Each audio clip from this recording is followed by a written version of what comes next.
was 1998. 1998, think back in those days. If you are college students, it's a long time for you. It's 1998. I was on my way to Hong Kong. It was my first international assignment with P&G at the time.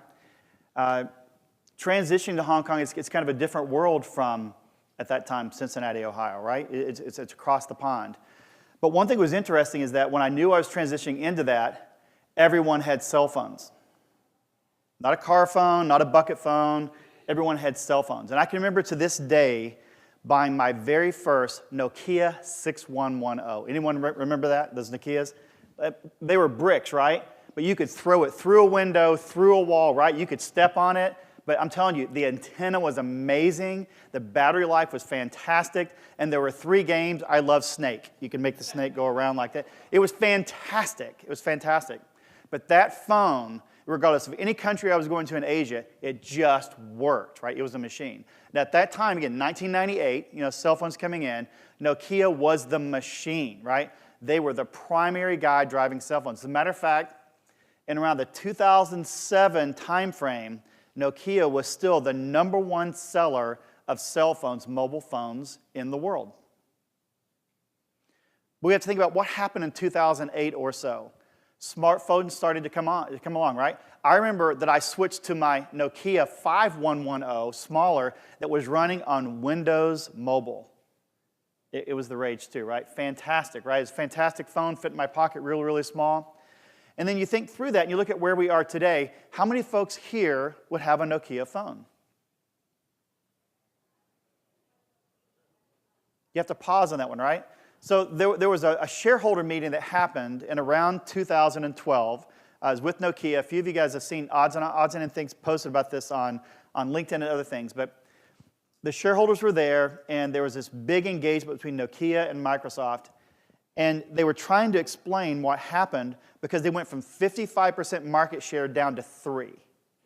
Think about P&G. That'd be tough. 55% market share down to 3%. It's a room filled full of people. They're sitting at the table. The CEO looks up and he looks at the crowd. He looks at everyone there, and his entire board's there with him. And he looks up and he said, "We did nothing wrong, but somehow we lost." 55% to 3%, it was the machine. We did nothing wrong, but somehow we lost. It's the inventor's dilemma, right? How could I do something wrong? How could possibly this be an issue? Look at all the great things that we've done and where we've come from. How would that be an issue? And you get faces like this. Now, we were faced with the similar type of scenario in the world of field agent. It was back in that 2008 time frame. We were a boutique research firm, and we were soup to nuts, qual, quant. We were driving it, and we realized in order for us to scale and to stay relevant, we had to do something different. Now, I didn't know the story then, but we talked about is that we don't want to be sitting here 5 years from now, 7 years from now, trying to do the same thing, screaming that we're relevant. How do we stay relevant? How do we stay part of the conversation along those lines? And so that's the premise of my talk today, to think about those things. And it's around the inventor's dilemma, because a lot of people in this room are saying, yeah, but I invented this, and this is what I'm known for, and we coined this phrase, and this is what we're doing. All great stuff. But technology and other things come into change, and we can't stay there forever. So let's talk about a few things, primarily around the inventor's dilemma. So look at the first one. Who recognizes this? This is it was the rage, right? I mean, everyone had one of those. And so, Charlie, what was one of the major issues with this? Your credit card gets jammed up and didn't get the carbons to work right. Carbons, they were secure because when you would swipe it, they would always shred those carbons, right?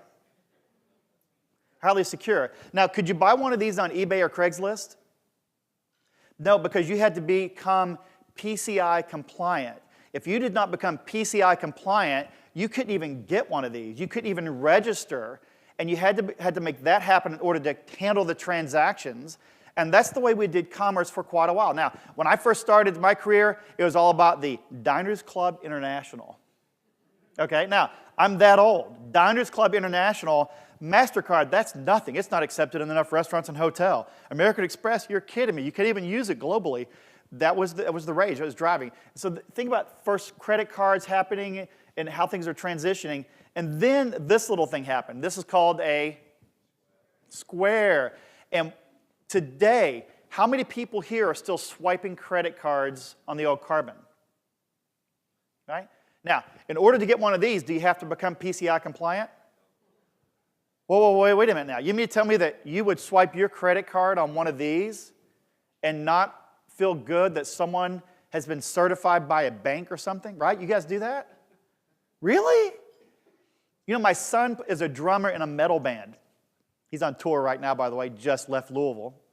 He's on tour, right? And they make most of their money selling merch. My son went online, got one of these, and he is swiping credit cards and debit cards. He's 20 years old, and he is printing money selling T-shirts and CDs.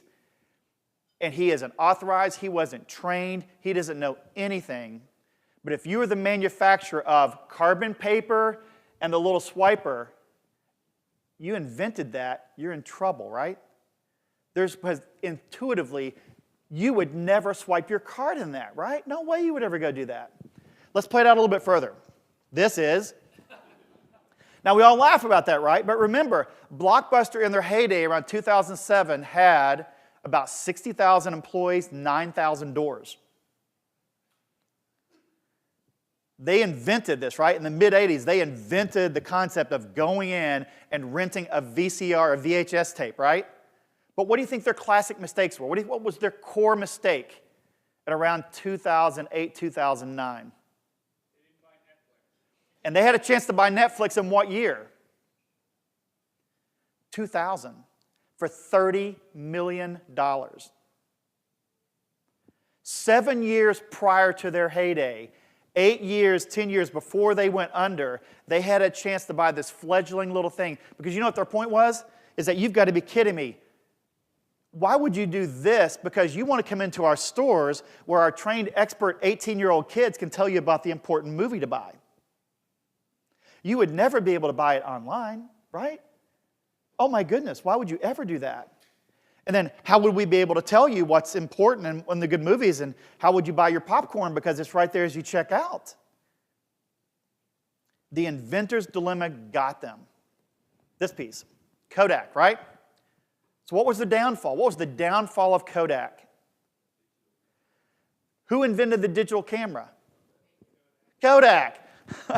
Who was the #1 seller of digital cameras back in the late 90s? Kodak. They invented the space and then started to do some math and realized, oh my gosh, our 10 buildings that are cranking through printing with all this paper, it's going to go away. If we start pushing digital, it's going to ruin this business. As a matter of fact, this little company that we're partnering with that actually is housed with us, we'll just let those guys go because it'll never turn out to be anything. That was one of those digital cameras. So think about the manufacturers of these, right? Look at all these players. Does anyone here, because in the 90s, I didn't go anywhere unless I had my small digital camera in my briefcase because my phone wouldn't take pictures, and I had to have that. Does anyone here have any one of these name brands in their briefcase today or in their backpack? Are you carrying any one of these? So what was the demise of this entire group of folks that are here that are driving this thing called digital? What was their demise? What really drove them down? Cell phones, but cell phones have been around, so it was the smartphone that happened, and next thing you know, these guys took over. And remember that Nokia share I was talking about? Samsung, Android, they took it all. Apple did this, Samsung, those guys did this. They were driving this to the point that is the selfie revolution, right? So when do you think the selfie stick came out? Selfie stick, come on, give me an idea. Selfie stick, what year? 2012. Smartphones came out in 2008. 1984. 1984, the selfie stick came out. But Time magazine said it was the invention of the year in 2012. Okay? That little selfie thing changed an entire industry, right, going through. You think about it, when we launched Field Agent, we launched pre-selfie. That's how old our company is. It is ancient. We are pre-selfie technology. When we launched, it was just as the iPhone 3S, which was the rage because it had a really intense camera and you had video and you didn't have to jailbreak the phone to get video. All that was happening, it was coming out. Talk a little bit further. Taxis. So what do you think, what am I going to go to? What's my next example, right? What happened here? It is how many folks here came from the airport and took an Uber? How many folks are going to take an Uber on the way back? So you're going to trust someone that hasn't been trained? Really? Few 100,000 drivers out there? No, millions of drivers that are out there. Quickly, a couple more. Marriott, Hyatt, Holiday Inn. But how many folks here are staying in this Georgia Tech? How many folks staying in the Renaissance? Right? But how many folks here are staying in Airbnb? Anyone here? Airbnb is right here. You know, funny thing is, who's now the largest provider of rooms in the world right now? It is Airbnb. They have an unlimited supply of rooms because they have no capital. Think about the analogy, right?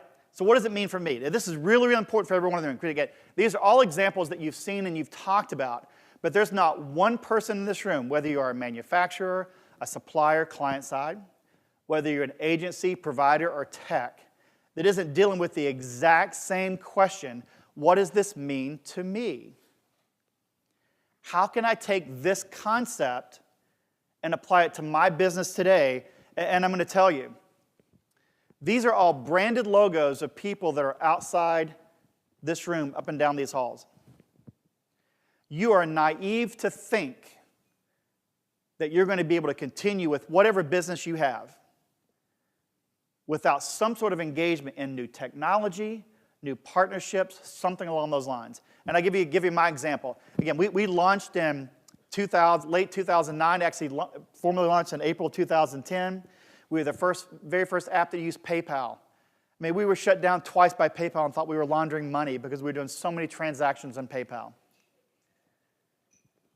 We launched that interesting technology, but 2 years ago, I met a guy, Dave Carruthers, with Vox Pop Me. He's one of the logos right here. Met Dave, and Dave was doing some really interesting things with video. Now, we did video. I mean, we capture video and we can engage it. But he was doing a great job on the back end, really processing video. So even as a young startup, at that time we were about 4 years old from a startup standpoint, we had to ask the exact same question. From a technology standpoint, are we going to build or buy, or are we going to let this get by ourselves? And so we partnered up with Vox Pop Me to really start to understand how we could do a better job of back-end processing of video. We did the same thing with planogram compliance and other things. So regardless of whether you're a small firm startup, high-tech company, legacy company that has decades worth of business, you've got people out in the hallways here that may not be a direct relationship to how you can do business with them. But you are naive to think that a year from now, 5 years from now, that you're going to be doing the same business you're doing today without making change. Now, at the same time, do not apologize for what you're doing. Remember, billion-dollar brands were launched with focus groups. And you can call them cute girlfriend groups today all you want. But billion-dollar brands were launched with focus groups. But that doesn't mean today that you can stick your head in the sand because you have the coolest way to ask questions known to mankind and you're going to ignore all other methodologies. If you have technology over here and look at how cool we are and what we're doing, you're naive to think that 2, 3, 4, 5 years down the road that you're going to be able to do the exact same thing because it's just not realistic. So that's my challenge to you today as we go through this. The inventor's dilemma is not just about the people that invented the thing. Whether you've inherited legacy systems, you've got services, whatever you may be providing, Put yourself in that mindset. Do not allow yourself to be looking at your board, your management team, your spouse, your best friend, your partner, and look across the table and say, you know, we did nothing wrong, but we lost. Don't put yourself in that situation. Thank you. Thank you, Rick. Anybody have any questions for Rick? Nobody has a single question? Okay, Rick, I have a question. Happen to have a question. As you guessed. Does this mean that we're doing our research wrong if these companies are all just falling off the face of the earth? No, I think when you look at whether it's manufacturing or research, whatever the case may be, tried and true methodologies are not going to fall by the wayside. I mean, looking at someone eye to eye and engaging and knowing how not to lead someone down that path and to really be engaged them makes sense. But being able to supplement things from a technology standpoint makes a ton of sense. Again, I live in the research world, right? People have been doing shop-alongs and in-home ethnographies for years, but I can come alongside and do a mobile shop-along, add technology to it, but without the brain trust and someone that understands how people think and how to engage them, it's just a really cool trick or a toy. But you take that right person that has the methodology and understands it, and you supplement that with technology, it's a very, very interesting conversation. So for many of us out here, it's less about doing something completely different. It's just supplementing what you're doing. Good. Anybody else with a question? Andrew. Yes.